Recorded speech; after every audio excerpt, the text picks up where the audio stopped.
Today we're making cinnamon sugar candied pecans, an easy one-bowl recipe you can use with pecans, walnuts, pistachios, or any nuts you love. They're not too sweet, but packed with cozy flavor. And honestly, they're dangerously addictive. Let's get started. I recently made this recipe using walnuts, and it was unbelievably delicious. But today, we're making it with pecans. You'll need 1 pound of raw, unsalted pecan halves. We'll need 1/2 teaspoon sea salt, 1/2 tablespoon cinnamon, 1/3 cup granulated sugar, and 1 tablespoon melted butter.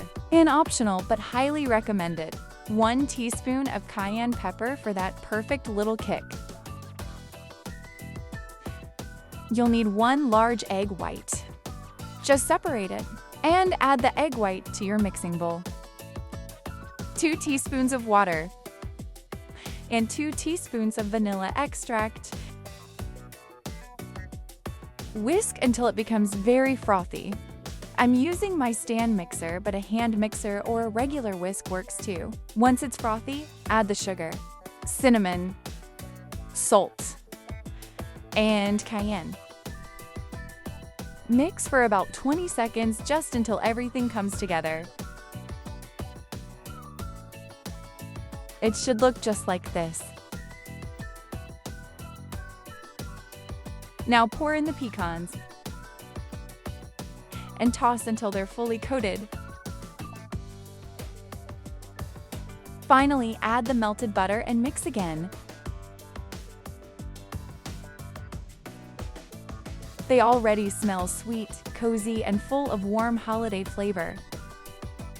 Spread the pecans onto a parchment-lined baking sheet in an even single layer. Bake at 280 degrees Fahrenheit for 40 minutes.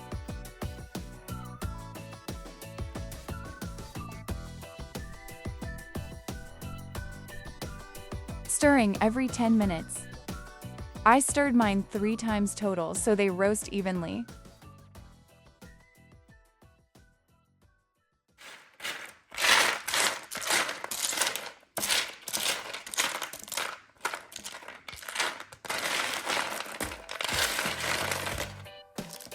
You can literally hear how perfectly roasted and crunchy these are. They make the whole house smell amazing. We can't wait to dig in. Let them cool completely before storing in an airtight container for up to 2 weeks. We've made so many batches and never get tired of them. They're perfect for gifting, and trust me, everyone will love them. Now let's taste. Crispy, not too sweet, full of flavor, with just the right hint of spice. Wow. Thank you for watching, and see you on Saturday. Bye for now.